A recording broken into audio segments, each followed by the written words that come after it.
Good morning, comic fans. Welcome back to Ka-Pow Comics. It is the final video I'm going to do this year, not only because it's the number one of our best of the year, but also because we have no delivery next week and I've got nothing else to talk about. So, yay! You don't have to put up with me anymore. A couple things to start with. First, Merry Christmas, everyone. It is Christmas Eve. And secondly, yeah, I know turtleneck and bandana doesn't work. I tried it. I'm not a fan. But we're going to get into the actual review and tell you why this book is amazing. But there's a couple of preamble things first for you to get it with. Number one, I am totally breaking the rules. Sorry, should have let this close to the thing by putting this in my best of at all. Because this started November 2019. And it sold out straight away. And a few people were like, oh my God, it's like going for 4 or 5 times list on eBay on the day it came out. And I was like, oh, maybe I'll check that out later. But we sold out. So I didn't really worry about it too much. And a good few issues in, a mate of mine asked, oh, do you ever get any of that Far Sector by N.K. Jemisin? And I'm like, oh, no, well, we get it. We get it if somebody awards it, but that's it. Nobody else is really asking for it. And he's like, oh, yeah, but you've read one of her books before. And I was like, really, have I? And I had years ago when I was working in a bookshop. But if you've ever worked in a bookshop, you probably know that you get like a really good staff discount. You get a lot of advanced proofs to read before they hit the main thing, and they expect bookstore people to read them, to review them. And when I was working at the bookshop, badly damaged to the point you couldn't sell it, you can claim that as a shortage from the publisher, strip out the publication information, and then the people working in the bookshops could take them home and read them. So I read a lot of books.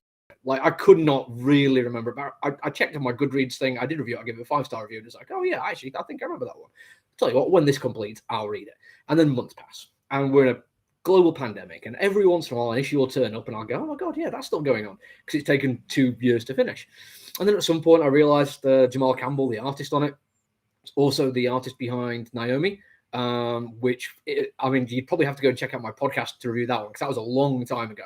But I waxed lyrical about the artwork for that one. I'm okay with Bendis as a writer, but Jamal Campbell's artwork really blew my mind. I love the layouts, I love the coloring, I love everything about it. So as time rolled on, I was gradually like, yeah, I really, really should get around to reading this. And then it came out in collected format. This is actually my copy. I bought this. I've read it. It's brilliant. Obviously, it's why it's here. But it took so long to get around to it that when I finally did, I realized I couldn't judge it on what came out in 2019. I couldn't even judge it on what came out in 2020, because the rule is always, it's like when the majority of it comes out. So if it's a Torshu miniseries that starts November one year and then the other 11 come out like the following year, then it's going to be the following year that I include it in. But this has been over 2 years for 12 issues, and then this drops and I had to pick it up, and it's so good. It is so good. But we're still not to that point yet, because repeatedly over the course of these videos and various other YouTube things I've done, I've been talking about the fact that I lean definitely to the left on politics, and I try my best not to have that as to be the reason why I love a comic book. Don't get me wrong, it can flick the needle a little bit, like it can move it one way or the other. Stuff like Eat the Rich, definitely picked that up simply because I love the concept of it. It turned out to be a great comic book. But 2 that came out this year, which really were heavily into my interest in this kind of thing, didn't make it into my final thing. AWA's Not All Robots, simply because it was a little bit too on the nose. It was brilliant, but it kind of lacked a subtlety at certain points, which made it incredibly funny, but didn't quite hit that. And then there's Mother of Madness, which, because of its kind of weird release schedule and the fact that I never got to read all of it until pretty late when it finally came out and kind of thing, it didn't feel right putting it in. This one I've read a while ago. It counts as being this year. It's fine. But those 2 were really heavily into that kind of thing. But their being leftist books wasn't the reason why I was really excited about them. It was all brilliant writing, excellent artwork, really sharp wittiness throughout them. This one is almost certainly the most leftist thing I've read in quite some time, and I've literally got a copy of The Ragged Trouser Philanthropists at home. So that's saying something. But this is one of those that stands out for it. But I have to stress, even though I am totally about inclusion, I would like to consider myself an ally in training. I've still got a lot of work to do. I still have a lot of prejudice from who I was when I grew up and things I've done and said, which is terrible. And I'm trying my best. I know that that's really, really important to me. And I don't want anyone to think that the fact that this is the most leftist thing I've read is why it's on my list. It isn't. It is because the person who wrote this book, the woman of color who wrote this book, N.K. Jemisin, is a freaking genius. And I don't mean that as me just lauding praise on this woman because I really like her writing. I mean, she literally won the MacArthur Genius Award. She is a genius. She has won so many awards for her writing. She's, I think, the first female person of color to win, I think, a Hugo or a Nebula or something. She's the only person to have won the same award 3 years in a row for 3 books in a trilogy. Like, her writing is phenomenal. The fact that she writes from a very heavily feminist point of view and a person of color thing, looking at policing and authoritarianism, that's definitely like in my wheelhouse. Like, excuse me, Angela Davis would love the shit out of this. Sorry, shouldn't swear on these, but it's Christmas and I've already started drinking, so yay. Ooh. Sorry, Christmas Eve in my shop, I tend to let my regular customers in and we share a little dram every once in a while. And I've already had somebody in this morning, so I poured myself a drink. Anyway, back to N.K. Jemisin. Yes, Angela Davis would absolutely love her stuff. It reads like it's written almost as a polemic, but it is too good to dismiss as just that. The writing is exceptionally sharp. The world building is fantastic. In fact, the world building is the thing that I noticed first, because there's so much of it. What she has done is created a brand new form of powering for the Green Lantern Corps, which rather than being charged up for a battery, automatically self-charges, which means the person wielding it can go off and do things away from other authority.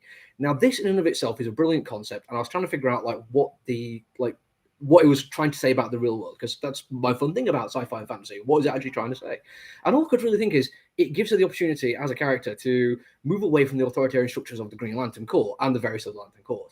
But there is still a problem with authoritarianism there, because she has been given this power, this exceptional power, by one person. Somebody decided she should have this power and then go and act under their authority, but without oversight. Now, oversight of policing is still a big issue recently in this country. If you're watching this anywhere else, there's literally been complaints made about the police doing terrible, terrible things.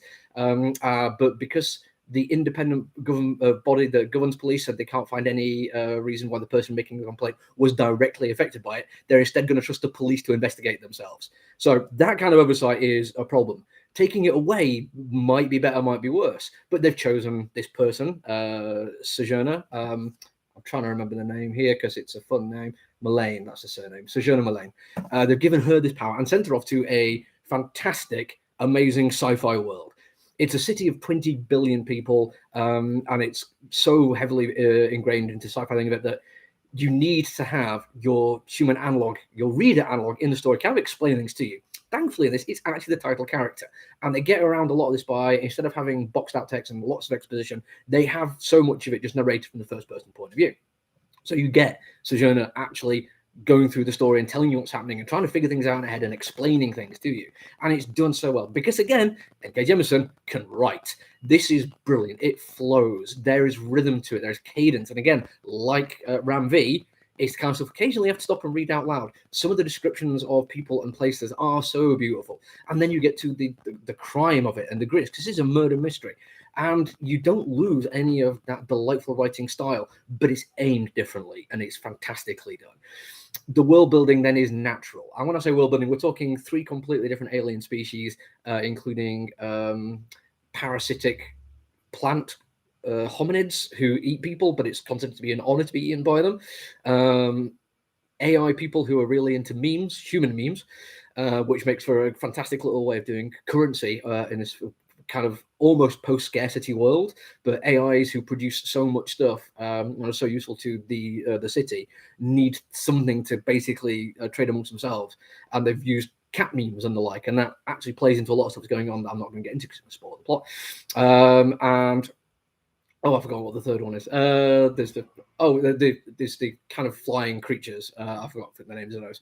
But these 3 different cultures all exist in a world where at some point in their past, in their distant past, an alien force turned up and turned them on each other. And they decided after getting rid of the alien force, the best thing to do is not allow themselves to get angry with each other anymore. And they kind of did a thing where they have their emotions removed. Which is interesting, and it gives Sojourner a chance to be an outsider on various points, because she can still feel her emotions and she has to go and solve an actual murder that's happened, a kind of murder that hasn't happened in years because people that have emotions and don't get that across. Vassive Tech, I am not sure what that is. Somebody just commented on that. I do apologize. Is that the name of something that I've forgotten? Thank you if it is. What was it? Yeah, she has to solve this murder, and it ends up being a huge thing. It ends up changing society as they're going through, and you get to see the power and control that authoritarianism has on these people, how outside forces can influence, how basically power rests with the powerful and what they will do to maintain that power, fighting against peaceful protests, using authoritarianism, all the kind of great tasty, munchy stuff that we get on this planet as well, and the stuff that N.K. Jemisin is writing about through the medium of sci-fi. And she does such a good job. Like, even if you are not the leftist that I am, you would still enjoy this story because it is so well done. There is so much going on and so much to sink your teeth into that you cannot help but keep turning the page and turn the page and turn the page and loving it. Throw into that this massive open world thing that they've created, open city, should I say, looks beautiful. Jamal Campbell, probably the best thing he does is character design. Now, don't get me wrong, his worlds are fantastic and he does fantastic action sequences.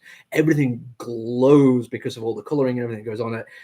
It's vibrant and dynamic. It looks fantastic. But each individual character is an individual and they look as such, to the point that they don't even have like a full realized kind of costume for a lot of them. Sojourner, when she's in her Green Lantern facade, when she uses a power ring to put the uniform on, isn't necessarily always looking exactly the same. There is little differences here and there. If you go to the back of the book, there is page after page after page of all the different versions that you played around with, of just moving like a color panel here or there, changing a line a little bit. The detail to it is fantastic. Now, sometimes I will criticize artwork that's a little bit too clean. And for a couple of pages in this, I was thinking, because it does look a little bit computerish, maybe a little bit more sterile than I usually like. But in the grand scheme of things, he's doing this for a massive sci-fi epic. It kind of has to be this way. It has to look this fancy and this amazing and this shiny. And it certainly does. And from start to finish, on every single page, there is something going on that's going to make you want to fall in love with it all over again. I didn't read this all in one day or a couple of days even. I took my time with it. I'd read an issue here and there and then go back to it. Let it sit in me and let me think about what's been going on and what Jemisin is trying to say.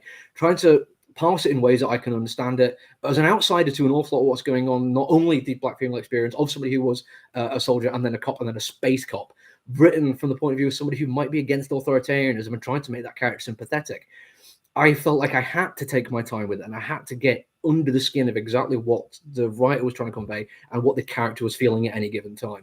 And it is worth it. It really is. Now, I'm not entirely sure I'd have been happy getting it monthly. I think I'd have been a bit frustrated having to wait quite so long, 2 entire years for it. But because my personal experience of it wasn't that. As a comic book store owner, I just sold it to people. I, as a reader, experienced it simply as buying a book and reading it, and it was fantastic. And not only am I going to say this, like I am telling you right now, this is the best thing I've read this year, like beyond all shadow of a doubt. And there is some strong competition, like some genuinely cool stuff, including things that have been running for a couple of years and are still absolutely amazing, like Daredevil, like Department of Truth, etc. This is the best thing I've read all year. And that's in comparison with Blue and Green and The Many Deaths of Layla Starr. It's probably going to be the one I'm going to go back to and reread a lot as well. There's something about the DC format, the 12-issue maxi series, released over a long period of time, which invites you to go back and reread again. It's not a massive 600-issue kind of, well, 60-issue, 70-issue kind of thing. It's not going to take up like an entire week to read it. And it's not just a 2 or 3-issue miniseries, which is tight and to the point. It has the chance to breathe and grow and turn into more than you expect it to, but only if you engage with it. And I think the people who are going to watch my videos, I'd like to think at least, will engage with something like this. They won't just read it at a surface level and think, gosh, that's shiny, yes, that's pretty. They will go, yeah, there's more going on here and I want to find out. And the reward for it is just insane. Read it, it's brilliant. But I've just checked and I've been 13 minutes on this one, which is more than I think I've ever done on any single comic book, but it absolutely deserves it. But I'm done now. I'm going to basically spend my day at work, occasionally drinking as customers come in, and I hope you all look after each other and stay safe. Bye.